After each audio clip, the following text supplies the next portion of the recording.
Watchers in the Fourth Dimension. There's something happening on this mountain. I can feel it. Well, he says he's a doctor, but I know what he's really after. Do you not realise all the man's a wee bit daffy? Hello and welcome to a bonus episode of Watchers in the Fourth Dimension. I'm Anthony. I'm Don. I'm Julie. And I'm Reilly. This episode, we're going to be taking a look back at Season 5's The Abominable Snowmen. We previously discussed this serial in our 45th regular episode, Chonkers of the Himalayas. So why are we looking at this one again? Well, the missing episodes were recently animated, so we're going to discuss that. But first, a very quick look at the background on this one. The original episodes of this serial were broadcast on BBC One in the UK between the 30th of September and the 4th of November 1967. As was common at the time, the serial was then sold on to various other countries, and this one was known to have been screened in Australia, Hong Kong, New Zealand, Gibraltar, and Zambia. It's believed that its final transmission, however, would have occurred sometime around 1975 in Nigeria. The original videotapes that were held in the UK were initially deemed to be of no further interest by the BBC in July 1969. BBC Enterprises, which was the commercial arm of the BBC, still held 16mm film prints of each episode, but these had all been junked by the time the BBC officially ended its junking policy in 1978. The only surviving episode, Episode 2, was returned to the BBC in 1982. The story of its return is a little curious. A gentleman by the name of Roger Stevens, who at the time was working as a film editor at the BBC, bumped into a BBC colleague on the train on his commute to work one morning, and they ended up talking about Doctor Who. The colleague was a projectionist and had mentioned that he had 9 episodes of Doctor Who that Stevens could buy for the grand total of £25, which back then was actually quite a lot of money. In the summer of 1981, Stevens bought the Space Museum Episode 1, The Abominable Snowmen Episode 2, The Moonbase Episode 4, Invasion of the Dinosaurs Episode 1, and 3 episodes of Carnival of Monsters. Stevens then contacted Doctor Who aficionado Ian Levine to determine which were missing from the BBC archives, and Levine confirmed that The Abominable Snowmen Episode 2 and Invasion of the Dinosaurs Episode 1 were both missing. Stevens gave these prints to Levine, who returned the episode of The Abominable Snowmen to the BBC in February 1982, while holding back the Invasion of the Dinosaurs episode, seemingly to use to bargain with other holders of missing episodes to try and get them to return them. Like all of the episodes of Doctor Who that are missing, audio to the full story survived the purges thanks to the efforts of some incredibly dedicated fans who literally rigged up sound recording devices to their TVs and recorded the audio live. That takes us to November 2021, when the BBC announced that the latest in their animation range would be The Abominable Snowman, and that was announced on the 23rd of November, so that was the show's 58th anniversary. The Big Finish creative team were announced as the team behind the animation. They had previously been responsible for the animations of The Reign of Terror episodes 4 and 5, 10th Planet Episode 4, The Moonbase Episodes 1 and 3, Fury from the Deep, The Web of Fear Episode 3, and Galaxy 4. Parts of the work were subcontracted, with Digitoons handling animation and backgrounds, and Shapeshifter handling the post-production work. The final product was released on the 5th of September 2022. Sadly, no more missing Doctor Who is currently planned to be animated. The range that started with The Power of the Daleks was co-funded by BBC America, who decided to stop funding these animations after this project. Is this the end of the road for missing Doctor Who animations? Well, who knows what the future may hold. But right now, we're here to discuss the animation of The Abominable Snowman. So everyone, I didn't give you an option this time. We watched the black and white version, didn't give you the color, Reilly.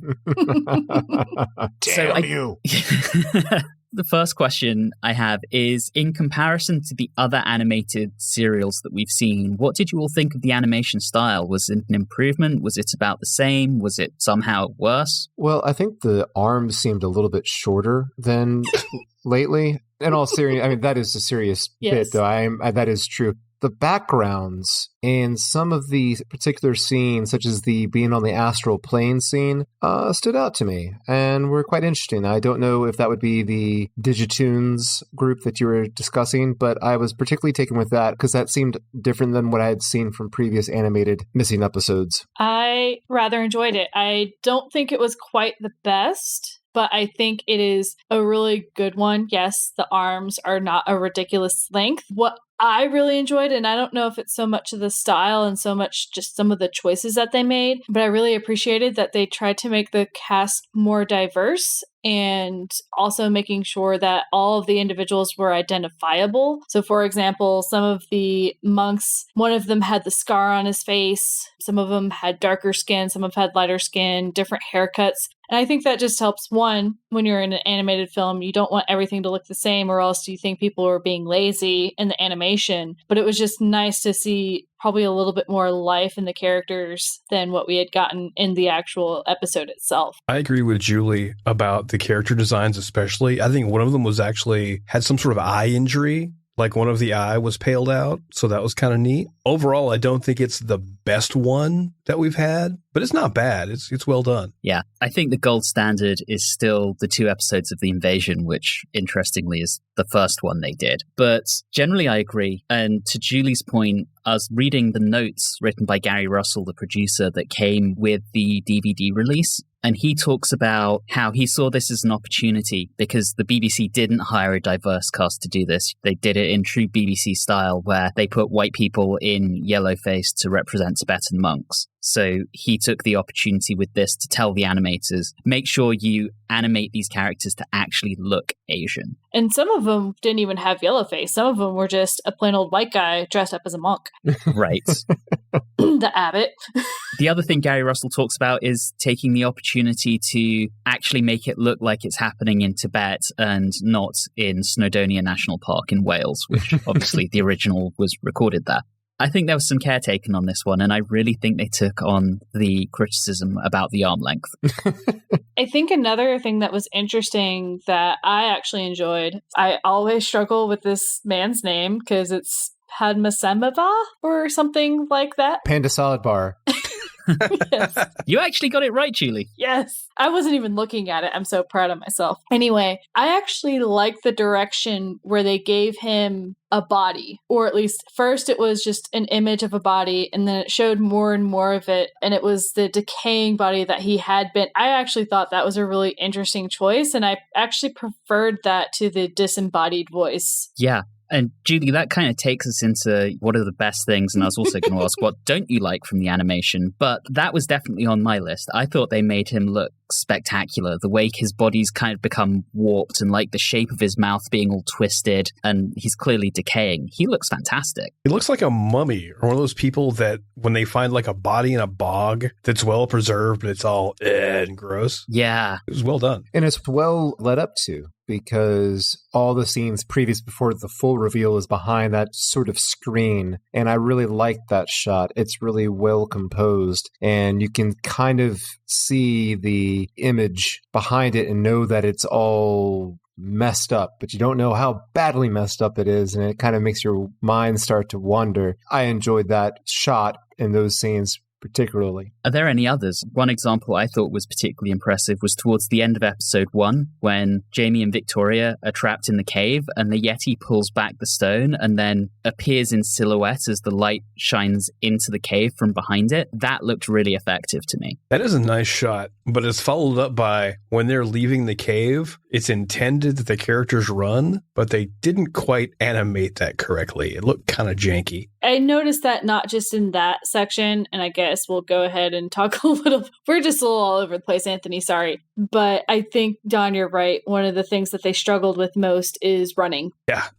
It's strange. That seems to be a complaint that we've had oftentimes with this particular animation set is once they got the arm length fixed, we did like the characters, how they are design, but we have always had problems with the action. And to hit on something that I found positive, I know I mentioned I really enjoyed the backgrounds. I don't know how they did for differently when they would have like in the temple. Those scenes seem to be done in a completely different manner than other backgrounds. I guess they were done by one of the other different design companies. And also I really enjoyed shots of like certain inanimate props. For example, the kind of Yeti chessboard, the look of those looked really nice. So I enjoyed the look of it as a whole, but I would have to agree with everyone else that the movement and the actions of the characters themselves, and we'll get into the Yetis themselves, I have a lot to say about them, but their movement was not great. But that's not necessarily the fault of the animators that maybe just inherit in the creature design all the way back to the 60s. I would venture to guess that's the case. There was an issue with the way they were animated, though. Yes, I will get to that, or we can talk about it now if you like. Let's go ahead and do it, because I have a note on the scene where they attack Croissant in episode 3. That is terribly animated. They just kind of lay hands on him and dance around a bit. It was not good. It's because it's, like I just said, it's inherent in the design of the creature that it is just impossible to make it menacing, because there's a poor person in the middle of that costume who's overheated and wearing something incredibly bulky. They can't really do anything. And I particularly found it amusing, the scene where Jamie and the Doctor are trying to get to the TARDIS, and there's one sitting out front, and he just has this just kind of lumpy, dumpy kind of look of him. He looks like a Walmart greeter just sitting there. Hey, how are you? Just, it looks so bad. But once again, that is probably just the design flaw of the creature itself, not the animation. I just think maybe that's the best they could do. I mean, they couldn't drastically change it, could they? Here's the thing, Reilly. Think back to the Macra Terror. Think how the animators took the opportunity to massively reimagine that. Mm-hmm. And particularly how the Macra move and what they could physically do. They had an opportunity to do that here, and they just didn't. It's hard, though, with the Yeti, because the Yeti are in multiple serials, so they have a pretty well-established, this is what the Yeti are like. So I don't know that they had as much flexibility as with the Macra Terror, which is just a one-shot. I think I would have been very disappointed if they messed with my chunky boys. Yeah.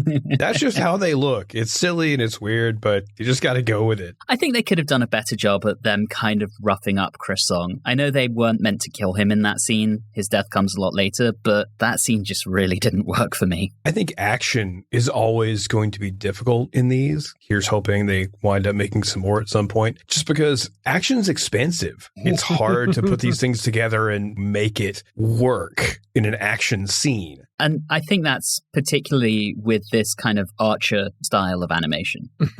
Yeah. Well, it's kind of like the cartoon, I can't remember the name of it, back in the old days, where they would just use still images and then videotape a person's lips moving and just put that... Oh, you mean like Clutch Cargo? Oh, yeah. In front of the person's... Yes, exactly. Yeah. That's what they should do. If they really don't have any money for any more of these, they should try to like pitch that. It's like, okay, we can make it for like an eighth the cost now. There's always stick figure YouTube. Yes. Remember, when I win the lottery, I will fund it all. One thing I also liked, and I think it goes to that scenery thing, is especially in episode 6, the mist and the fog was really well done. I like that too. I really liked, as Reilly mentioned, the background for the astral plane. That looked really, really cool. And another aspect I loved was what was in the original done using our dearly departed BBC foam machine. The goo or whatever it's meant to be coming out of the mountain is this kind of spidery webbing effect that slowly creeps out in the animation. I thought that looked really cool. That was very cool. I like that a lot. One thing I noticed that it wasn't necessarily a bad thing. I just noticed that they did purposely leave out a few things from episode 2, which was the full episode that we had. Because yes, I watched it just to see the compare and contrast. Is that one, Jamie had a shoulder bag and they were like, yep, nope, not going to be wearing that. That's just another thing to animate. And then at one point, the Doctor had this really interesting scarf thing that I think had stars or some other things on it. And in the animation, they were like, yep, nope, we're not doing that one either. I just found that interesting. Yeah, and I think that comes down to expense because they have standard character models, and then to add something on is just more money. So yeah, you're right there. It just made sense that, you know, when Jamie had the metal ball, he had put it in his bag. And then when he doesn't have the bag, I'm like, where does he put it? In his pocket. Yeah. Yes. In his sporin is what you should say. But anyway. No, because he was wearing like not quite a hoodie, but... Yeah, that weird jacket. Yeah, he was wearing a jacket. Other things I really like, episode 6, the culmination of the whole thing, the climax. Firstly, the way they have Padmasambhava levitating and glowing, it's really kind of Christ-like imagery, but it works quite well. Also classic horror movie stuff. Yep. Oh, absolutely. Where the lighting was coming down. And I noticed there were a lot of horror movie tropes in this anyway that were in the original. For example, Padmasambhava talking through Victoria's mouth. That's very kind of possession type trope. So kind of appropriate we're talking about this during spooky season. Possessed by a Panda Salad Bar. Also, the way they have Panda Salad Bar, damn it, got me doing it now. Stopping Travis's bullet, I thought was pretty cool. That was a nice effect. I always liked the character. Yeah. Actually, I'd forgotten exactly how abrasive and insane he was at the beginning. Yeah. And then you get that one moment of clarity and quiet where the real Padmasambhava talks to the doctor, and you realize how much of this is the great intelligence versus the man underneath. Yeah, I liked a lot of the animation in episode 6. So on top of that, the way he disintegrates when he's defeated, very, very well done. And the very end bit with the Yeti's finger twitching at the end of the episode, all I was thinking was, the end? Question mark? Very Flash Gordon. I liked that they used a different design for the real Yeti at the end. I didn't like the finger twitch. The different Yeti at the end had such an expression on him, like he felt like, wait a minute, shit, am I in the wrong television show? I'm not supposed to be here. Like, maybe a bit offended, like, is that what you think my people look like? You really think our butts are that big?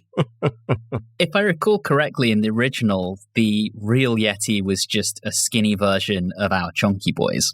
Yeah. All right. The next question I have for you guys is, does the animation actually improve the story? Yes, in my opinion. Oh, I thought you were answering for at least two of Yeah, us. I thought you were going to go further on that. Do you want more me detail. to expand on that? Okay, I guess I can expand upon that. It really does help, although I'm also just trying to think back on what it was like watching without everything. But there are moments of action, yes, and maybe the action stuff isn't what's helpful here, but there's a lot going on here where there's not as much going on. It's a lot of character interaction. Talk about episode 1 when they're rifling through the box of things with the broken bagpipes and the other things that are in there. So I think that getting to see all that kind of helps make it not seem as slow, because you can actually see some things as opposed to just looking at telesnaps and being bored to tears. You get an idea of what's actually happening between those shots, because sometimes it's like, wait, what is happening here? I don't quite understand the relationship between A and B, but the animation always helps clear that up. To answer your question, I think that I'm going to have to sit on the fence on this one, because I agree with what Julie said. Those are really good points. But I've made this comment oftentimes when we do these discussions regarding animations of missing episodes, and that is, there's something magical about it when you get to the point of watching this part of the show where episodes are gone, you have an understanding of the characters before you get to it, you know them, and then you can kind of imagine. And just like the classic trope of never show the monster, it's always better in people's imagination, I kind of feel like that sometimes when we do this, and for some reason, for this one in particular, I feel that way. And I think that has a lot to do with the fact that, in my mind, from the limited footage prior to seeing The Web of Fear, the limited footage of the Yeti, I could kind of imagine them in a menacing way. This animation has removed me of all concept of them being menacing, and they just seem like very slow, sad grimaces from McDonaldland. And so therefore, I kind of wish I still had that little spark of imagination that made me think of this as something where they were menacing and I could see it being problematic. This kind of pulls the veil away and kind of reveals that this is not as good as I imagined it. So yeah, I feel like I'm glad there's options. You don't have to watch an animation. If you want to go my way, that's fine. What I'm hearing is from now on, you're just going to watch it with your eyes closed? Yes. To appreciate the pure imagination of the series. Yeah, the pure imagination. I'm not watching any more visuals. I'm completely just listening to the audio only. It ruins it. It takes away its purity. Back to radio. It's interesting, too, though, that you focus so much on the Yeti, because when I watched it this time with all of this, Padmasambhava is so much more interesting now that I actually focus on him more, and I don't really care that the Yeti aren't menacing, because that's not what the story's about. And they never were. Yeah, so it doesn't bother me.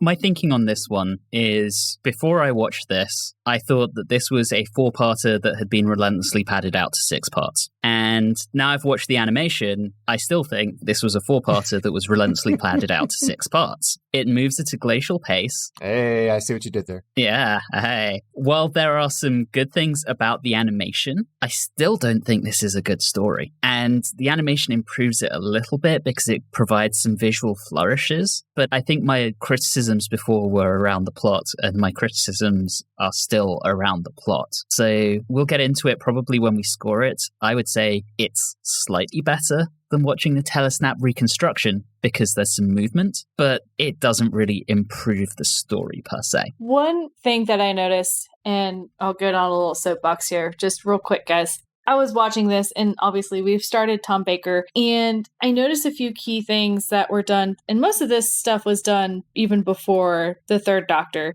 And I think that I just really appreciate the characterization and the growth of characters that happened in the first and second Doctor's era a lot more. I have started to also feel that I don't mind longer stories if there's a lot of characterization. So we got the first episode when all 3 of them are in the TARDIS together and they're playing around in the box, and you really get to see the Doctor snarking at Jamie because he wants to fix some bagpipes and things like that.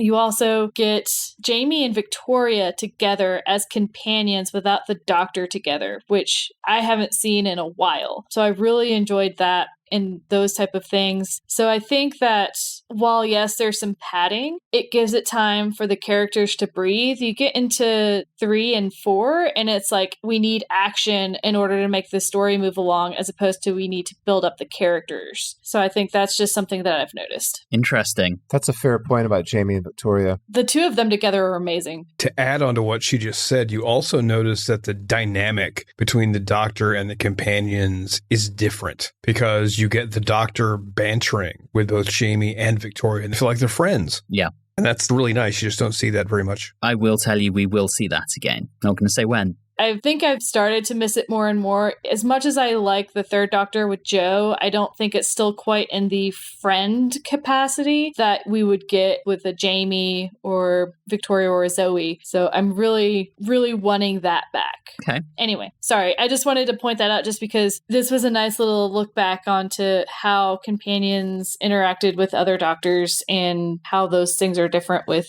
the different types of stories that they're telling. Yeah, and I knew from our text threads this week that there were some things that you said you were missing, so I'm glad you mentioned that, Julie. I tried to keep it short, and I'm not trying to really be down on the new stuff because there are good things about it. And obviously the Third Doctor we rated higher than others with our arbitrary ratings, but just something to think about. Before we rate this, quick question for each of you. If you were of the mind to rewatch this story, is the animation going to be your preferred viewing option, or are you likely to seek out something else, whether it's the reconstruction or whether it's stick figures on YouTube or just narrated audio or what have you? The all semaphore version is my preferred version. Reilly, thoughts? I'm going to buy this DVD. I'm going to watch it in color. Of course you are.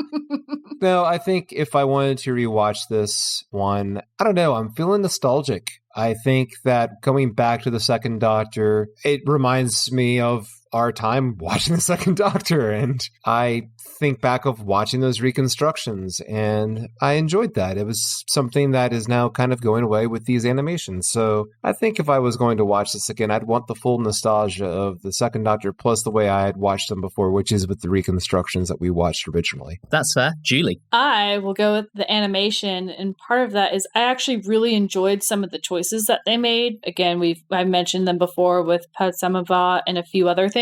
So yeah, I'll go with animation. Don, serious answer this time? Animation. Black and white. Okay. I think for me, it's a mood thing. I know there is a new reconstruction that is on the DVD, so I didn't have time to watch that, but I plan on. And I think sometimes it'll be animation for me, sometimes it'll be recon. All right, let's go ahead and re-rate this based on what we've seen. Last time round, I gave this a 5, Don a 6.5, Julie a 5, and Reilly a 6. As the lowest, I think Julie and I should probably go first. Julie, I know you hate going first, so I will take a stab at this before handing over to you. As I mentioned, the animation for me still doesn't really solve the core problem of the story in that it's just absurdly padded. But it does improve a few things. What they did with Padmasambhava was very, very cool. What they did with having a more diverse group of monks, one of whom, by the way, I don't know if anyone noticed, looks like Freddie Mercury. I really enjoyed that. I enjoyed what they did with the setting, and they did some cool things, particularly in the climax in episode 6. So while I think the story is still not great, it's improved just enough for me to knock this up to 6 out of 10 silver balls. Julie, as my co-lowest previously, over to you for the next one. I am going to rewrite this, and it is going to be better. I've waxed poetic about a few things. I think that I've started to realize what I really like out of Doctor Who stories. So I really prefer the little bit of slowness with a little bit more characterization and really getting to know our people. I am going to give it 7 broken bagpipes out of 10. Reilly, you were the next lowest. Let's hear whether there's an improvement on your 6. Well, I believe the animation was well done. I appreciated how they fleshed it out. I just, once again, feel that I had an idea in my head and it was probably impossible for them to meet that. So I think that my rating is dependent purely on the story. This is not a statement on the animation. I think they did a good job. I think it just, their animation made me see the story in the intended way. And it took away what I had in my mind, which obviously I preferred because I came up with it. So I give this 5.5 fuzzy grimaces out of 10. Wow, I think that's the first time anyone's backslid on a rating where they've done an animation. Just a tad. I feel like it's just 0.5. I didn't want to be boring and just keep it the same. And like I said, the animation did a very good job. This is what the animation revealed to me about the story. That's fair. Also, Reilly, what's in your head is not always better than an animated or... I know. Like I said, I had an idea in my head of how I pictured it, and sometimes what you get is disappointing. Other times it's fantastic, and this time it wasn't that. And last but not least, Mr. Don. Well, first of all, expectation is the sworn enemy of appreciation. However, I liked it. I liked it before, but I don't love it. It's a good story. It is stretched out probably a little bit more than it needs to be, but I still enjoyed it. I like the kind of janky way they animated the Yeti. I like the slight change in the design of the OG Yeti. I like the fact that it was easier to tell the characters apart, and I really liked what they did with Panda Salad Bar. As a result, I'm going to bump my rating up just a tad to 7 chonky boys forever out of 10. Our previous story average was 5.63. Our new ratings have bumped it up to 6.38, which, putting this back in the context of season 5, it's still slightly below par for the season, but it's now a better story based on our arbitrary ratings than the Ice Warriors, Fury from the Deep, sorry, Fury from the Deep fans, and The Wheel in Space. So distinctly middling for the season. So good job, guys. All right, we will be back next time with another regular episode. I believe that it should be Genesis of the Daleks. That is definitely one not to miss, so tune back in next week. And the next animated one we do is going to be the Space Pirates, right? Oh, obviously. We're on that already. Julie's already paying for that animation. But in the meantime, dear listener, thank you so very much for listening, and as always, have a good one.